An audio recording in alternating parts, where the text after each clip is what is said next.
जय बद्री केदारनाथ दोस्तों, बहुत बहुत स्वागत है आप लोगों का मेरे एक और यूट्यूब वीडियो पे। तो दोस्तों, जैसा कि आपको पता है वीकेंड आ चुका है। वीकेंड पे मैं कुछ ऐसे म्यूचुअल फंड्स आप लोगों के लिए लेकर आता हूँ जो जिनके बारे में थोड़ा कम लोग जानते हैं, या फिर जो अच्छे रिटर्न्स दे रहे हैं गिरी हुई मार्केट में भी।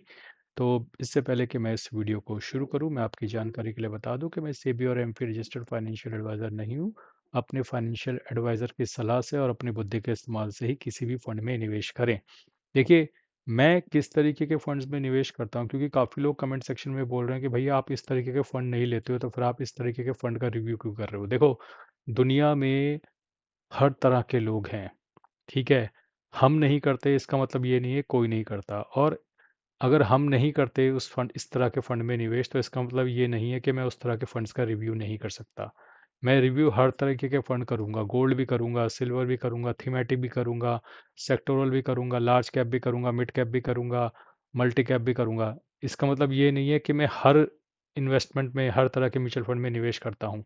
तो आपको भी एक खुले दिमाग के साथ इस तरीके के म्यूचुअल फंड्स के रिव्यू को देखना चाहिए, और इस तरीके के गलत कमेंट नहीं करने चाहिए कि खुद नहीं करते हो प्रमोट कर रहे हो, खुद नहीं करते हो प्रमोट कर रहे हो। प्रमोट नहीं कर रहे, मैं इस म्यूचुअल फंड का रिव्यू कर रहा हूँ। अगर आपको ये वाला म्यूचुअल फंड पसंद नहीं है तो आप मत करो, क्योंकि मुझे इतनी पूरी उम्मीद है कि जितने भी मेरे चैनल पे सब्सक्राइबर हैं वो सब पढ़े लिखे हैं, और सबको अंदाज़ा है कि उनका रिस्क एपेटाइट क्या है, उनका बौद्धिक स्तर क्या है, क्या वो इस तरीके के म्यूचुअल फंड में निवेश करना चाहते हैं या नहीं चाहते।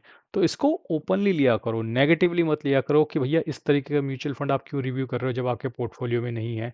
इस तरीके से तो लोग म्यूचुअल फंड्स को रिव्यू कर ही नहीं पाएंगे। यानी कि मार्केट में हज़ार तरह के म्यूचुअल फंड है, पहले उनको हज़ार म्यूचुअल फंड खरीदने पड़ेंगे, उसके बाद ही वो रिव्यू करेंगे क्या। तो मेरा ये मानना है कि नेगेटिवली मत देखिए, पॉजिटिवली देखिए। आप नहीं निवेश करते हैं, हो सकता है आप हैंडल नहीं कर सकते, लेकिन मार्केट में बहुत से ऐसे लोग हैं जिन्होंने इसी तरीके के थीमेटिक और सेक्टोरल म्यूचुअल फंड में निवेश करके अच्छा रिटर्न बनाया है। तो ये उनके लिए समझ लीजिए, आप आपको इसको एजुकेशन पर्पस के लिए देखिए, और ये कोई इन्वेस्टमेंट एडवाइस नहीं है। तो चलिए शुरू करते हैं DSP natural resources and new energy fund से। तो ये डीएसपी एमसी का फंड है, इक्विटी रिलेटेड है, और एनर्जी एंड पावर सेक्टर पे इसका जोर रहेगा। तो आइए सबसे पहले देखते हैं रिटर्न, जिस पे सब लोगों का फोकस हमेशा से रहता है। तो पिछले, अगर ओवरऑल देखा जाए तो इस फंड ने लगभग 20.03% का रिटर्न दिया है। तो यहाँ पे अगर मैं देखूँ 2018 से दिखाई दे रहा है, तो बहुत ही अच्छा और इम्प्रेसिव रिटर्न है। इसने काफ़ी फॉल देख लिया, कोविड का फॉल भी देख लिया है, पिछले 2 1.5 2 साल से जो फॉल आ रहा है वो भी इसने देख लिया है। लेकिन फिर भी इसने कंटिन्यूसली 20% का CAGR निकाल कर अपने इन्वेस्टर्स को दिया है। उसके बाद पिछले 5 साल में देखें तो इसका 22.03% का CAGR है, यानी कि हर साल, पिछले 5 साल में हर साल इसने 22% का CAGR निकाल कर अपने इन्वेस्टर्स को दिया है। वहीं अगर पिछले 3 साल में देखें तो इसने लगभग 23.33% का CAGR निकाल कर दिया है, जो कि अगेन वेरी इंप्रेसिव है। अब आते हैं लिटमस टेस्ट, जो पिछले 1 साल में मार्केट में बर्बादी हुई है उसमें क्या किया है।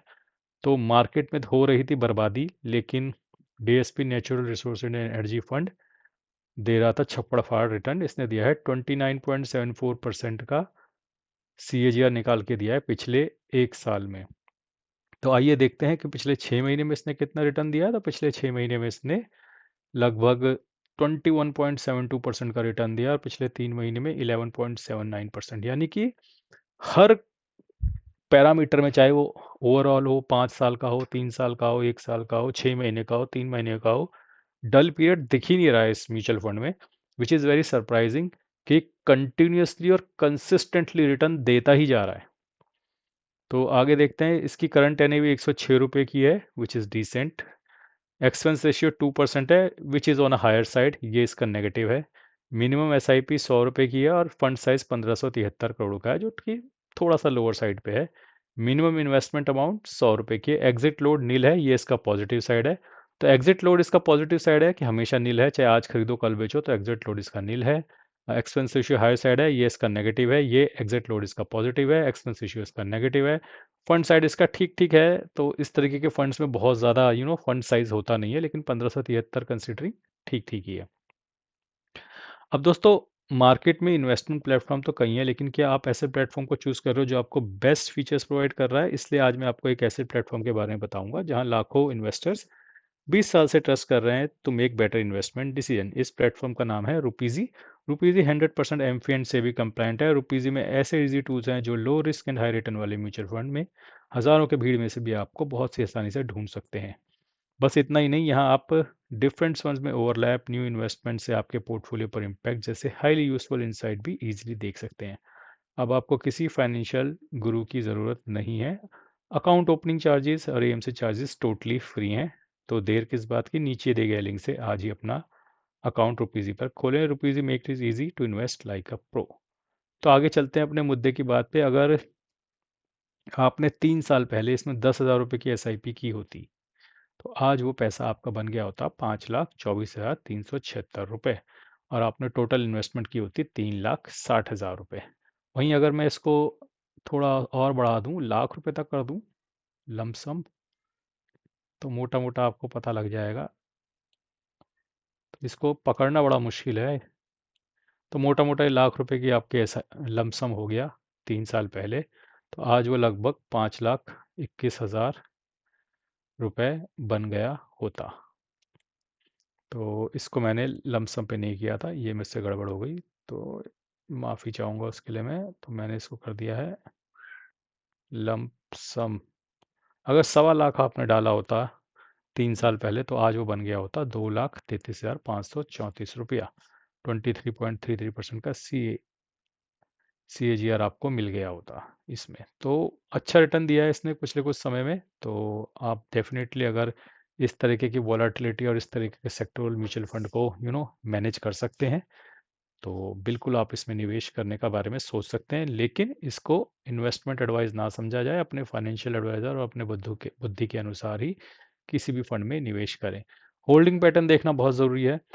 तो किस किस तरह की कंपनियों में ये निवेश करता है, तो आप देख सकते हैं Jindal steel, Tata steel, oil and natural gas, try party repo, black rock global fund. तो ग्लोबल फंड भी है जी इसके अंदर। तो ये सिर्फ इंडियन इक्विटीज़ में इन्वेस्ट नहीं करता है। तो हिंडजेन, national aluminium, Hindalco, BlackRock global new energy fund, तो यहाँ पे भी आ रहा है, ऊपर भी आ गया है। 6.93 7% यहाँ पे है BlackRock global world energy. और BlackRock global funds new energy में भी 4.5% है, लगभग 11-12% तो ग्लोबल में जा चुका है। फिर ये ऑयल, एनएमडीसी, कोल, गेल, रिलायंस इंडस्ट्रीज, तो ऑयल एंड एनर्जी जैसी इंडस्ट्री स्पेस का इन्वेस्टमेंट है। और 11-12% के आसपास ने ग्लोबल इक्विटीज़ में भी पैसा डाल रखा है। सेक्टर वाइज देखा जाए तो रिफाइनरीज में 13%, ऑयल एक्सप्लोरेशन में 13%, स्टील एंड आयरन प्रोडक्ट में 12%, मेटल नॉन फेरस में 9 अदर्स में 9.65, स्टील में 9.09, मिनरल एंड मिनरल्स में, माइनिंग एंड मिनरल्स में 7.8, मिसलिनियस में 7.2, गैस एंड ट्रांसमिशन में 6.92, एल्यूमिनियम एंड एल्यूमिनियम प्रोडक्ट्स में 4.87। एसेट वाइज अगर देखें, डोमेस्टिक इक्विटीज़ में 82% इसने इन्वेस्ट किया हुआ है, ओवरसीज म्यूचुअल फंड में 11.53%, और cash and equivalent net asset में 6.35। तो थोड़ा डाइवर्सिफिकेशन भी है इस म्यूचुअल फंड में कि इसने फॉरेन इक्विटीज़ में भी लगभग 11.5% इन्वेस्ट किया हुआ है। तो वेरी हाई रिस्क है, आपको ये बात हमेशा ध्यान में रखनी है। Very high risk mutual fund है। तो कुछ प्रोज हैं, कुछ कॉन्स हैं इस म्यूचुअल फंड के। तो प्रोज की अगर मैं बात करूं तो कंसिस्टेंटली हर पैरामीटर में इसने रिटर्न दिया है। 3 महीने में देख लो, 6 महीने में देख लो, 1 साल में देख लो, 3 साल में देख लो, 5 साल में देख लो, ओवरऑल देख लो। तो ये बहुत बड़ा पॉजिटिव है किसी भी म्यूचुअल फंड के, अगर वो कंसिस्टेंटली हर पैरामीटर पे खड़ा उतर रहा है, यानी हर टेन्योर पे, चाहे 3 महीने, 6 महीने, 1 साल, 3 साल, 5 साल, और ओवरऑल। यानी इस म्यूचुअल फंड में डल पीरियड आया ही नहीं। ऐसा कोई तिमाही रहा ही नहीं जब इसने डल परफॉर्मेंस दी हो, तिमाही या 6 माही रहा नहीं। बाकी ऐसा नहीं है कि गिरता नहीं है, गिरता है लेकिन फिर तुरंत रिकवर भी करता है। तो इस मायने में ये इसके प्रोज हैं, ये इसके पॉजिटिव्स हैं। नेगेटिव क्या है? नेगेटिव इसका वही है कि इसका एक्सपेंस रेशियो थोड़ा ज़्यादा है और इसका फंड साइज थोड़ा कम है। लेकिन मैंने बताया कि इस तरीके के सेक्टर और थीमेटिक म्यूचुअल फंड्स में बहुत ज़्यादा फंड साइज होता भी नहीं है, तो उसके हिसाब से ये ठीक ठाक है। और पॉजिटिव क्या है? एग्जिट लोड नील है, यानी कभी भी आप जाओ और कभी भी आप निकल सकते हो अगर आपकी इच्छा हो। तो दोस्तों, कमेंट सेक्शन में बताइएगा ज़रूर कि ये म्यूचुअल फंड मैं जो ढूंढ कर लाया हूँ आपको ये कैसा लगा, और क्या आप इस तरीके के म्यूचुअल फंड में निवेश करना चाहेंगे? कंप्लीटली आपकी चॉइस है। आज के लिए बस इतना ही। धन्यवाद। Good bye. जय बद्री केदार।